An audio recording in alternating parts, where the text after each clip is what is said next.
I'm discussing on file systems in C. This is Satyanarayan Reddy, and I'll start the session now. So first, we will define what is a file system. So basically, in computing terminology, a file system or simply file system taken in this thing, if I have something here, which will be taken as abbreviated as small fs file system. So it basically controls how data will be stored in the secondary storage device, that is memory. That is your hard disk. It can be your USB drive. It can be your optical disk drive. Anything storage device. Now, assuming that if the file system is not there, what will happen? In that scenario, the data will be placed in a storage medium, and it will be a large chunk of data, very large chunk of data, which we will not know where it is beginning and where it is ending. So that's the biggest problem. So what we do is we define a file, so that uh, what I mean to say, it has a proper beginning and it has a proper end. And within the file, I can keep any type of data that I want to keep. So in general terminology, we will define a file. It is nothing but a collection of related records. And these records will be always placed within file. Now, how do I define a record? Basically, record general terminology, the record can be defined as collection of related fields.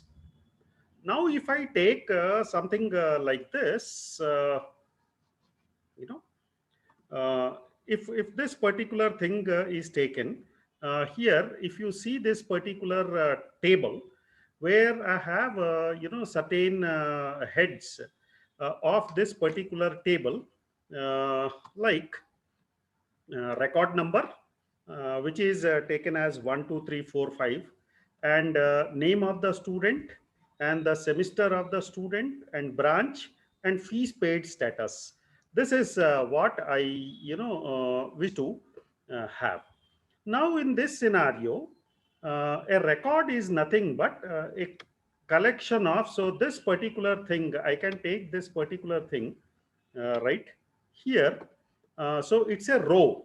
Row means this particular number one, and name of the student is Amar Rautela, and semester is what I meant to say, semester is something 5, and branch is CSE, and fees paid, if I take, the status is yes. Now, all these are records. So I have, in this case, 5 records with me. I have 5 records with me. So this is the second record I can take. This is the third record. This is the fourth record, and this is fifth record. So total 5 records are there, and it is containing what I meant to say, different kind of data. So data pertaining to Amar Rautela, Banu Prakash, and so on up to Lakhan Singh. Now you can see that I have defined a file as collection of related records. Now what is the relationship between these records? So these records belong to branch CSE only, Computer Science and Engineering. And it is indicating what kind of fees is paid by these, whether they have paid fees completely or they are yet to pay the fees, kind of thing. And that detail it is giving, and along with various other details. So I define a file to be a collection of related records, and these records will be in file. So here I can say the name of the file as fee payment underscore CSE.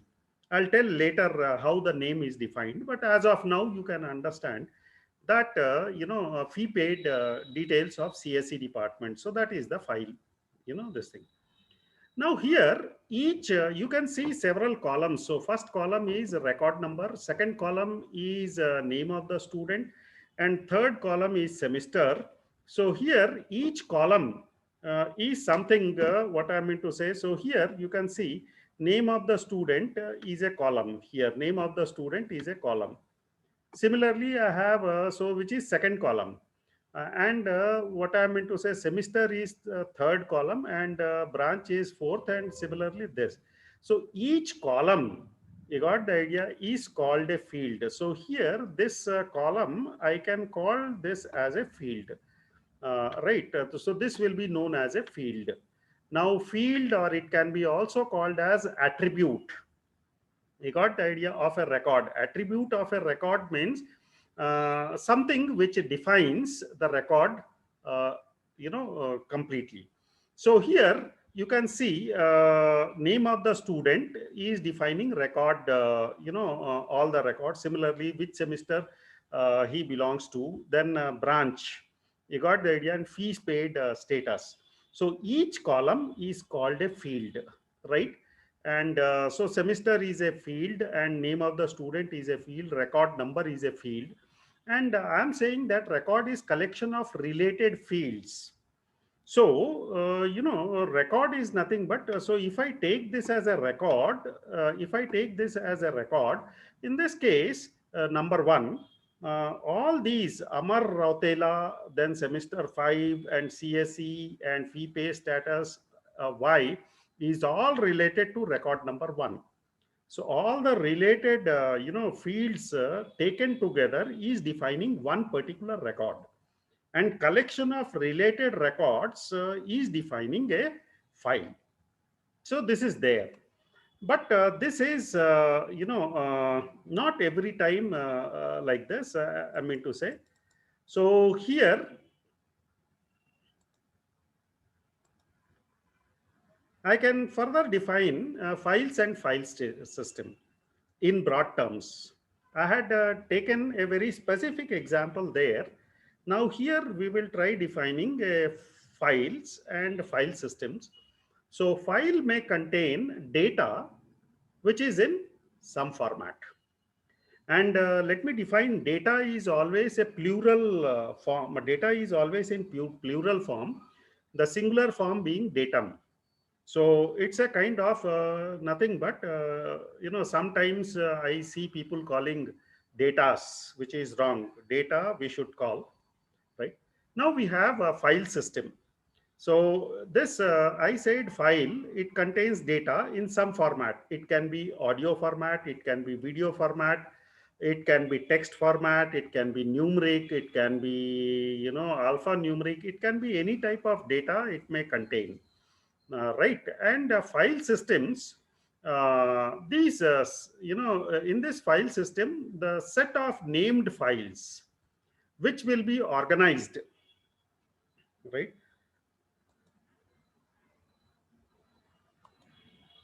So which will be organized, what I meant to say, in directory forms. So here you can see I have a directory called as ambience, and then some file is there, bios.report.ts. So it's a file. Then I have something called as some file name with extension ZZ, kind of thing. So these are all what I meant to say, this thing. And so here ambience is a directory which is nothing but collection of records which will be put in the folder or directory called as ambience, kind of thing. The next scenario, you have something like this file. I will always say that it's nothing but a contiguous logical address space, right?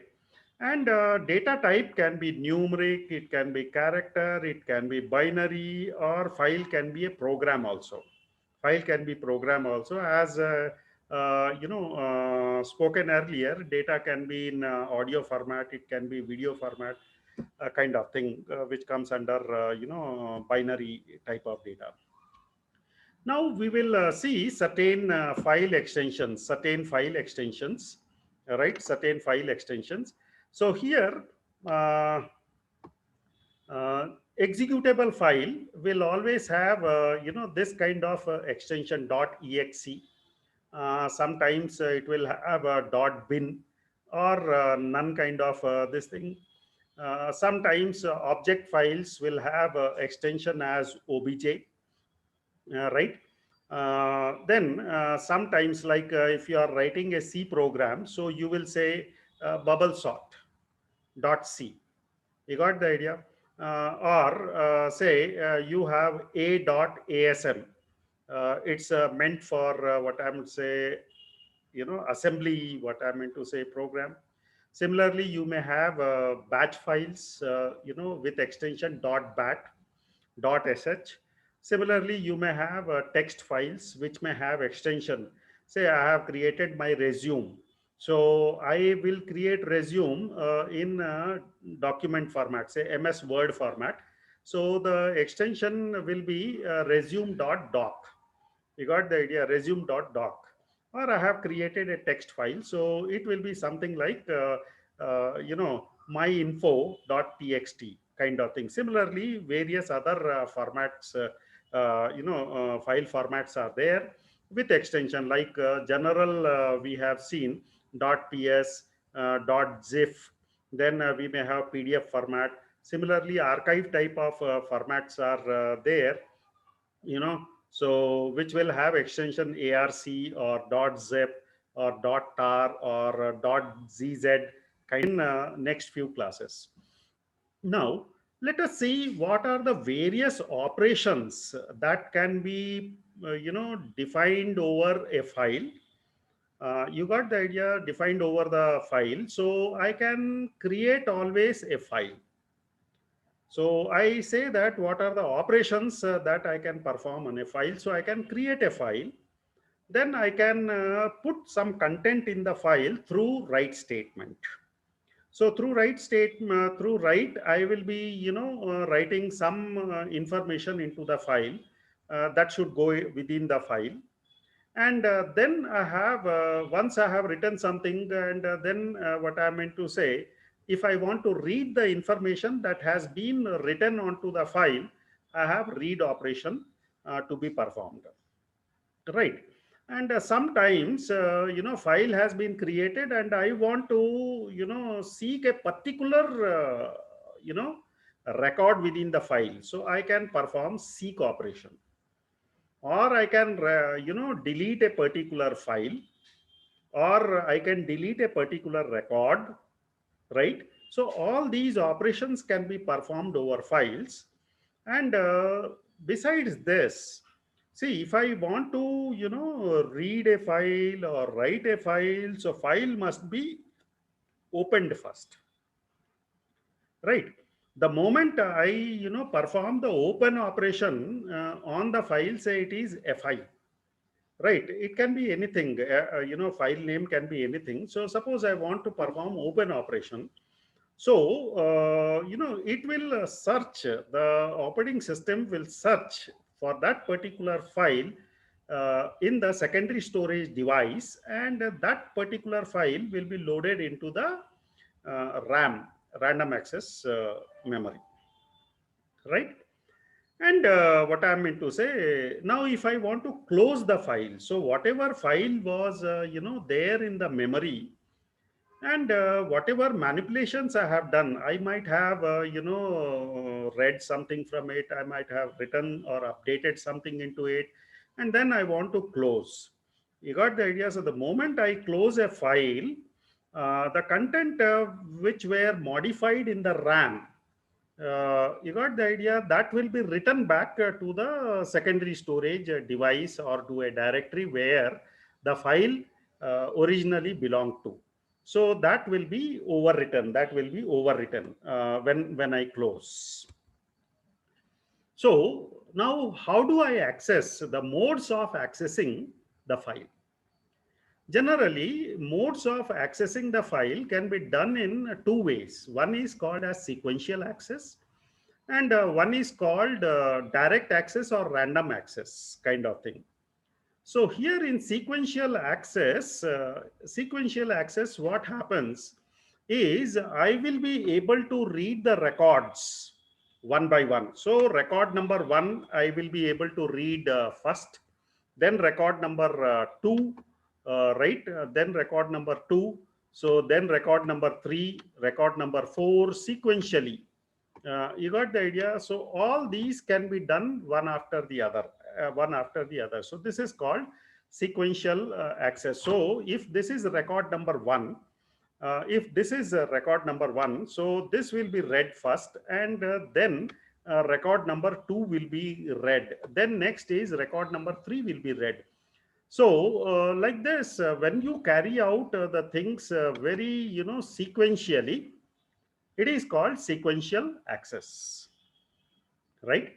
And direct access is nothing but you suppose the file is containing somewhere around say 5,000 record, and you want to read record number 2013, right? You want to read record number 2013. So can you access without reading all the previous records which are lying ahead of record number 2013? That is 2012 records you want to skip and reach directly to record number 2013. So this is called direct access. So you should be able to read that. You should be able to write. You got the idea. So all these rewrite should be possible. All these operations you can perform through sequential access. So in direct access. So sequential access does not allow you to, go directly. Does not allow you to go directly. Now, sequentially you will be processing the file. Next thing is how do I, give,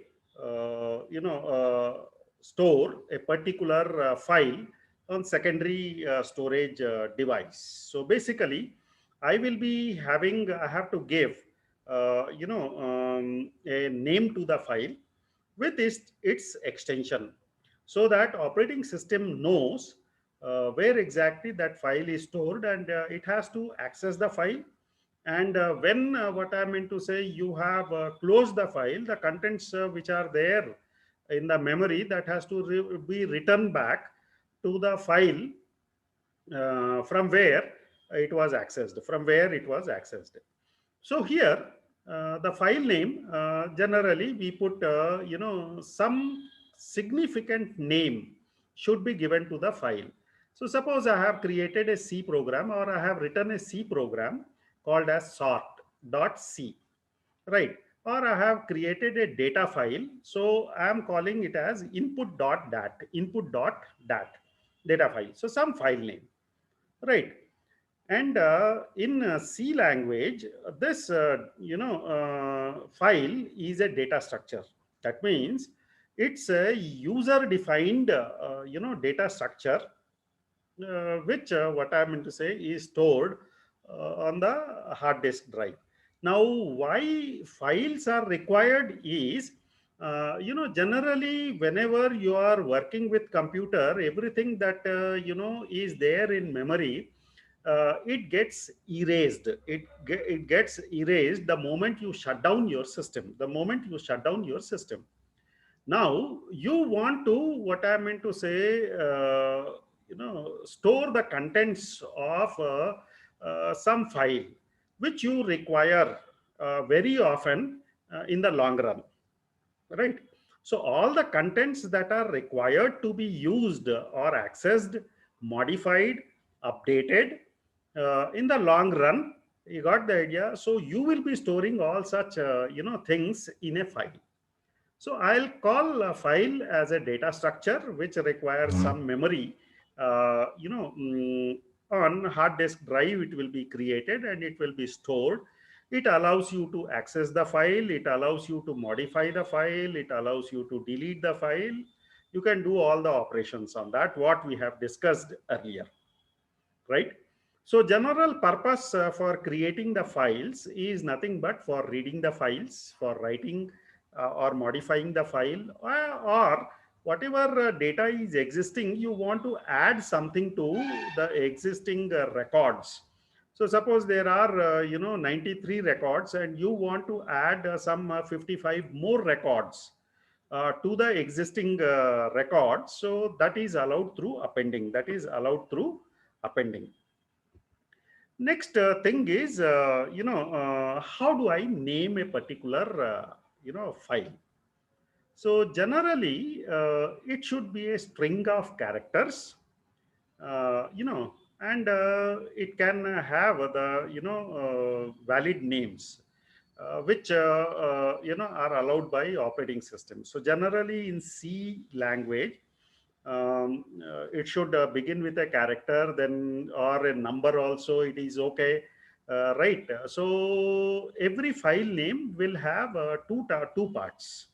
Name of the file I can have always two parts. One is primary part, and another part is optional part.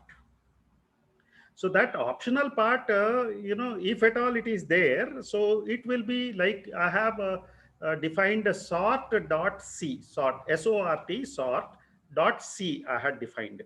So sort dot c, if it is there, so in that case, sort is the name of the file, which is nothing but primary, right? Primary name of the file, and dot c, dot is the extension, and c is defining that this file is is a C program, is a C program. So sometimes some files are there, you have created a file, and you have not put extension. So temp you have created, and you have not put extension. That is also what I'm say possible. So here you can see I have examples a dot out, containing output of a particular program, or I have said bubble sort dot c. I have given this file name called as temp, and it is without any extension. And then I have given text one dot o. All these things are what I meant to say file name. So you remember that files will always have two parts, one primary part and optional, second part called as extension, which will have a dot after the dot. Dot means period, and followed by extension. So here you can see a dot out is there. So this dot, right? This dot is the extension. After the dot, out is extension. After the dot, C is the extension. After dot here, O is the extension, kind of thing. So next thing in C language, how do I define a file? Basic, basic, I can say syntax for defining a file. So here I have to give capital FILE, file, followed by asterisk, that is star, you can call FP, file pointer. So it's a pointer to type called as file data structure, right? Pointer is something which is meant for containing address of a particular type of data structure. You got the idea? So if I say int a star a, int star a means a is a pointer which is containing address of integer type of data structure, integer type of data structure. So here, I have defined file, here star FP.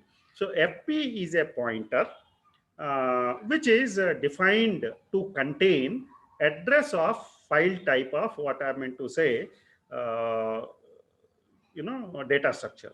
So FP is equal to, now next what I'll be doing is, FP is equal to, I'll say f open and here file name. So there we had created within double quotes, say bubble sort dot c. I want to open this particular file. So name of the file has to be specified here. And this f open will have two parameters. These are called parameters. So file name And parameters means this is the name of the file which you want to open basically, and the mode in which you want to open. Mode means it is a read mode or write mode or append mode, whatever it is. And in C language, this forward slash, there are two forward slashes indicates that this is a comment thing. So this particular part which has been included within two four slashes, this will never be taken up for compilation purpose. It's for our reference, user's reference. So FP is equal to, so I have a first line, I have created, file data structure with, a pointer star FP and FP. And I am assigning through this FP is equal to, that means I am assigning the address of this particular file name to the pointer FP. And I am also telling what I have, in what mode this particular file I'll be working with. So whether I am opening this particular file for reading or for writing or for appending, what I want to do. So where the pointer FP, it contains certain kind of information like, location address in secondary storage device, its name and all, and communication link between system and the program. And the mode can be, r, small r. So here within double quotes I can have a small r indicating that I want to open the file, you got the idea, in read mode only. Or w, I want to open the file in write mode only. And a, I want to open the file in append mode only, kind of thing. Of course there are other modes also, like R plus, W plus, A plus and all. We will see very shortly all these things. So write mode or W mode, what it will do. So if file already exists, so assuming that I have a file, you got the idea, I have a file, this particular file I have, right? And suppose the name of the file is, res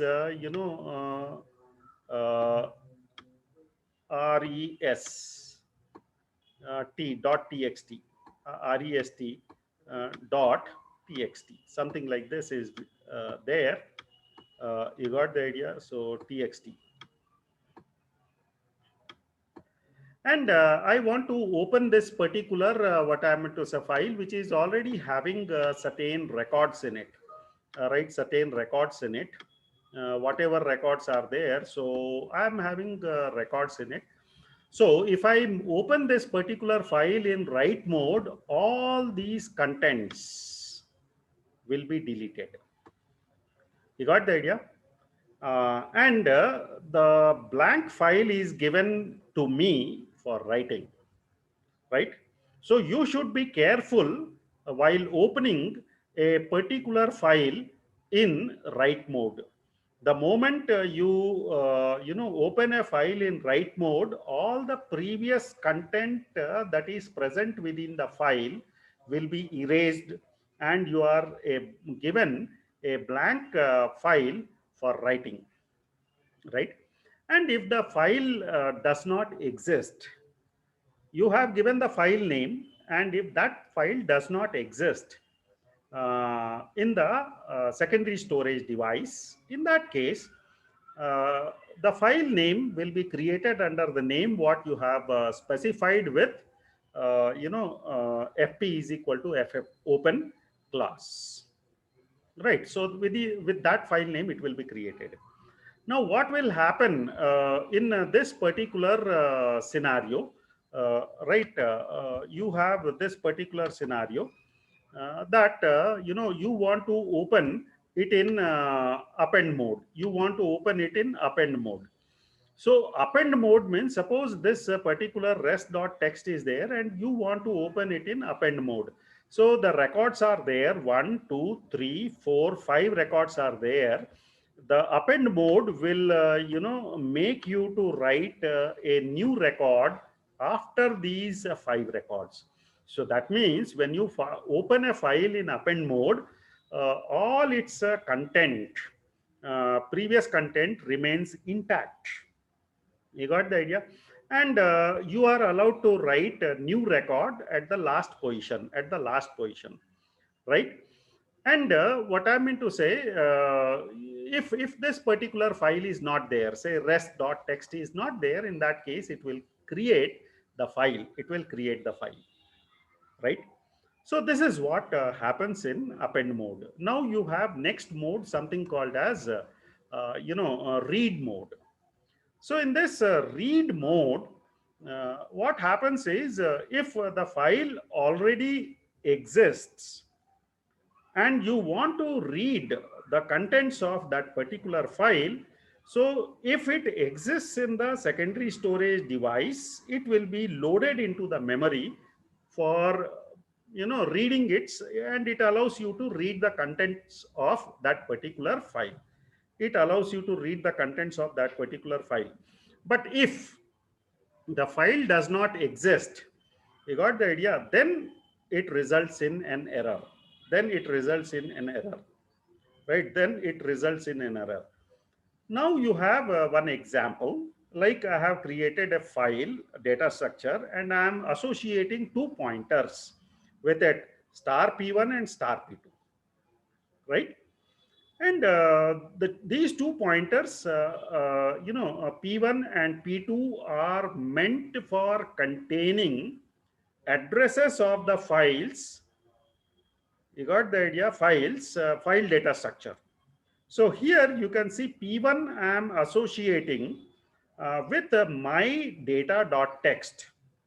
So there is a file on my secondary storage device called as my data.txt, and I want to open it in read mode.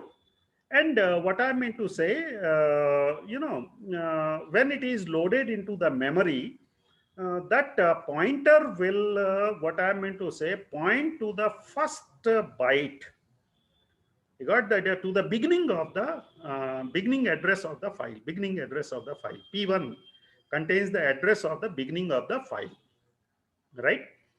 So I have used a Hungarian notation over here. Let me talk something on Hungarian notation. Generally, file names, we start with small letters like my, and then if it changes, if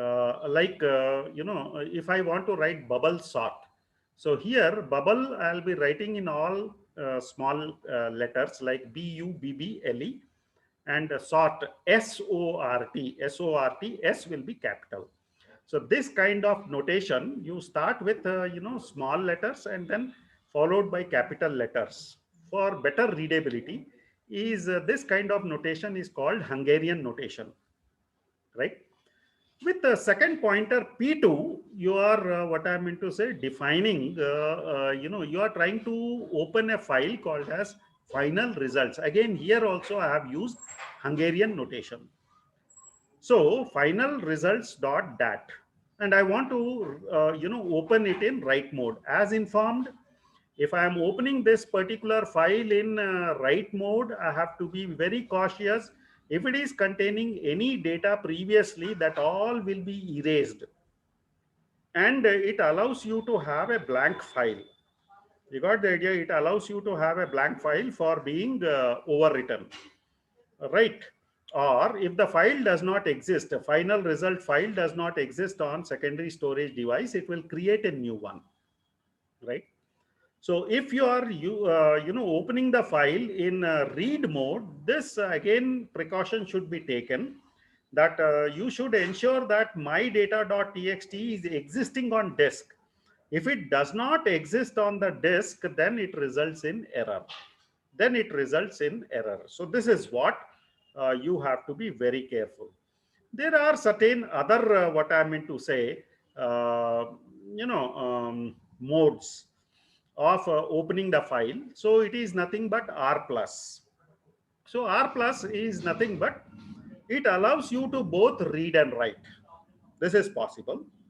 Similarly, W plus is same as W, but it allows both reading and writing. So plus extension actually it is. A plus is same as append mode only, but it allows you to read and write, right? So this is there. Before reading a file or writing something onto the file, you should ensure that file is opened. So for reading, writing, manipulating a particular file, you should always ensure that file is open. Once you have completed various operations on the file, like you have read, you have written, you have appended, you have deleted something, you have modified some data, whatever you have done, and you are done with the file operation, so you must not forget to close it, so that the moment you close a file, it will be written back on the secondary storage device where it was taken from, where it was loaded into the memory, right? So generally, to open a file, we use the command, this particular function called as fopen. Like previously in previous slide, I have taken as pointer is equal to fopen, and within that two parameters were there. Both the parameters were there embedded within double quotes, like file name and the kind of second parameter was there in particular mode in which you want to open that, right? So fopen function will do three important things. Suppose you want to open in read mode, so it searches on the hard disk and for the name what you have specified. You got the idea in your this thing fopen command, parameters, name of the file. Then it will load the file from the disk and place into a memory, some part, a small part of the memory called as buffer, which is nothing but buffer is nothing but a temporary storage area where this content of the file will be loaded into the memory. It is called buffer, right? And once the file is loaded into the memory, that is RAM, into the buffer, the pointer which you have associated with that particular file, so pointer can be p1, p2 containing address of the file. So that will be associated, this pointer will be associated with the beginning of the file, what has been loaded, right? So this is next. So I'll take one small example. Fopen I have already shown. Now we will see something about how I should close a file. Now I have told you the importance of closing the file is that once you have done all the manipulations associated with file, you should not forget to close it. So syntax is fclose, and within the brackets you should give the name of the file pointer. So suppose in the program you have written as file star p1 comma star p2. So you have associated two pointers p1 and p2 uh, meant for containing addresses of uh, two files data structures. You got the idea, two file data structures that is there. So P1 is nothing but fopen input.txt, and it is being opened in read mode. Similarly, P2 pointer P2 is associated with the file called as output.txt to be opened in write mode. And at the end of the program, what I'm doing is I want to close this pointers, the files which are associated with pointer P1 and P2 respectively. So fclose P1. So here this file pointer, right? Since it is user defined, P1 and P2 are user defined. I have kept it in angular bracket. So this is there. You can have K1, K2, or you can give any appropriate name. So like at some place in the previous slides, I have defined pointer as FP, file pointer as FP. So it is user defined kind of thing, but that pointer name should be here. So fclose P1, fclose P2. So here, the moment you give close command. So whatever content of the file was there in memory is written back into the hard disk. So file is closed and the pointers will now become free. You got the idea. You can reuse these pointers for associating them with other kind of file data structure. So thank you very much for today's lecture. And now I will what I meant to say, close the session.